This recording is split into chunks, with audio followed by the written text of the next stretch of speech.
This is the world's oldest single malt Irish whiskey.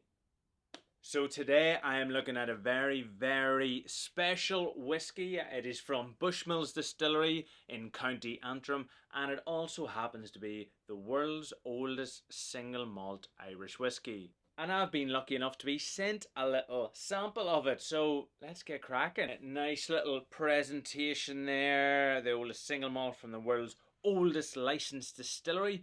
And essentially what they're saying on this page is that the River Bush, which flows through the town of Bushmills, which was there before the distillery, is the inspiration for this whiskey I'm about to try. And then there is Alex Thomas, the master blender at Bushmills, who essentially mentions that the geography and geology of the area of Bushmills and the River Bush really gives the character to this whiskey, a whiskey that should be savoured. So I'm looking forward to that. And then there's a little quote, decades flowing, legacy unfolding. Ooh, very good. Oh yes, and there is the whiskey itself. So the name of this whiskey is The Secrets of the River Bush, which some of you may have guessed is the river that flows through the town of Bushmills, which is where the distillery Bushmills is. Now that river is also the water source for the Bushmills distillery. So essentially the River Bush is inside this bottle, or what it was 46 years ago is now inside this bottle, which is pretty cool. Which, for those who don't know, it's only about 2 miles from the Giant's Causeway. So if you're ever heading to the Giant's Causeway, go to Bushmills, have a wee whiskey, enjoy it, see the river. Actually, that's where you should go next. Right, enough of that. Let's get drinking. Got my fancy Bushmills tasting glass as well. Look at the colour of that.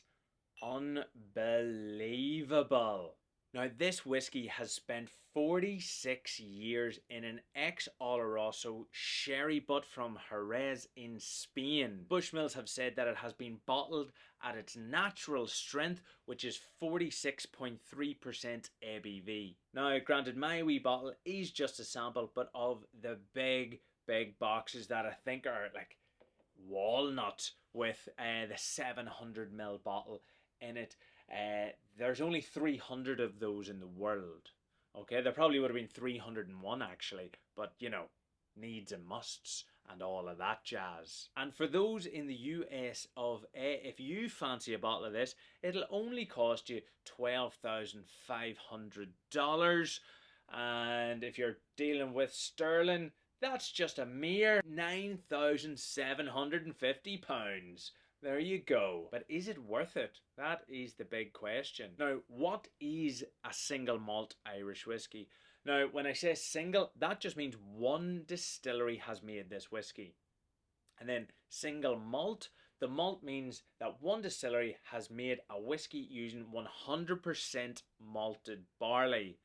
And then to be an Irish whiskey, you have to be aged for at least 3 years. So this is 43 years over the legal requirement to be an Irish whiskey. You also have to be at least 40% ABV. So pretty much this is a single malt through and through. This is the oldest Irish single malt in the world. I love just saying that. That's class. I love having a glass of that in my hand right now. Oh yes, but on the nose I just get this big hit of sticky molasses, you know, very viscous, but with a lot of like dark fruits almost coming through there. Maybe some honey, like proper honey is just coming off the nose, nice and heathery.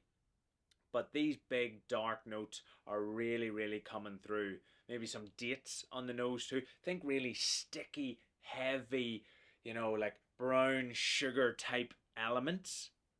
And then you get some of that really heavy nutty note coming through, but it's kind of more on the back end of the aroma, but you would expect that from a heavy Oloroso Irish whiskey. And then maybe even at the end there is still a sprinkle of vibrancy about it, maybe like a wee hint of mint and like fresh orange zests, but really that big heavy luscious decadent brown sugar molasses really is there front and center, and it is absolutely delicious and inviting. Cheers. Let's give this one a taste. So, instantly you just get hit with complexity. It's almost too much in one sip to give you immediate feedback because the palate is just being bamboozled by different flavors. The intensities are bouncing all over the place. So what I can say is that the mouthfeel is great. It just coats the mouth straight away. It's very nice and warming, but that lusciousness, that heaviness, almost like a velvety texture in the mouth is what I'm noticing firsthand. Oh yes, so on second inspection, I get fresh dark roast coffee straight away. Coming in with that prune sort of raisin note, all in the front of the mouth, like the tip of the tongue gets that sweetness, and then as it rolls along, I'm definitely getting those layers of oak, like high aged oak. Not so much rancio. It's not coming into that too much, but it's definitely deep. It's definitely had fantastic like wood aging to it the whole time, and maybe like maybe like damsons in there too. Again, I think many people could try this whiskey and pull out more note. The complexity of this whiskey is really shining through. You can almost pick out one of those elements and it'll reveal itself down that flavor lexicon, so to speak.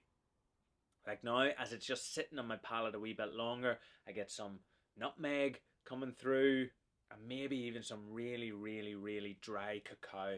Like we're talking like 80% dry cacao in this one. Ooh, but again, I haven't had a taste for over a minute now, and I'm getting like really fresh licorice root just at the fat of my tongue, just coming onto the finish there. With maybe even a wee hint of toffee. Oh, yes. Well, third time's a charm.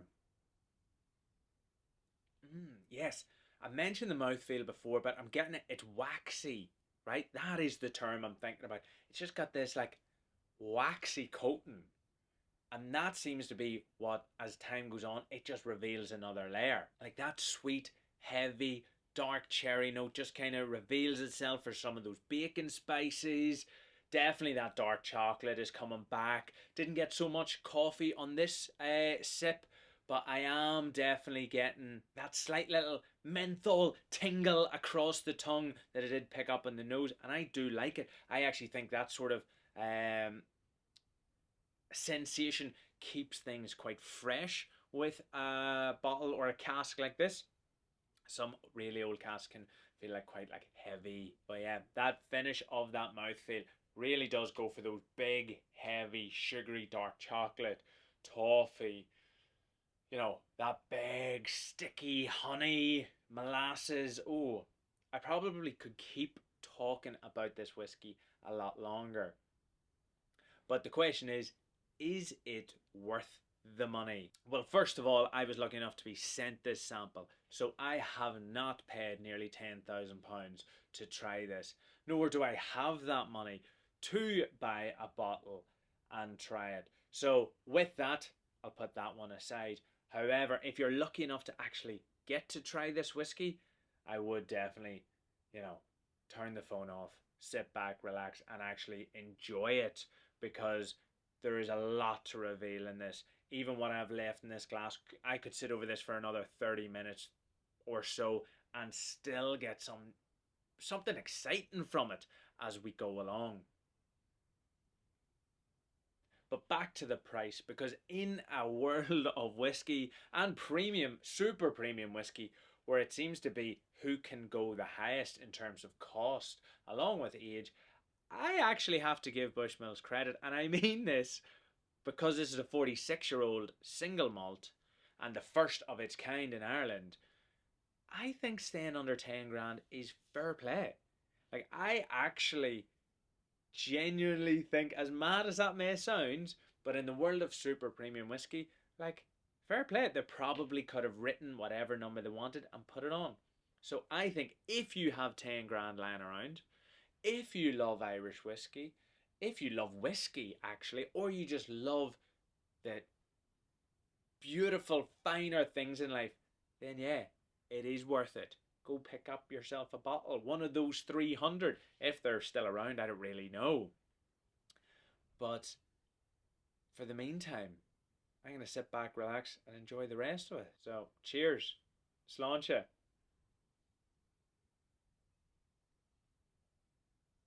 Ooh, nice.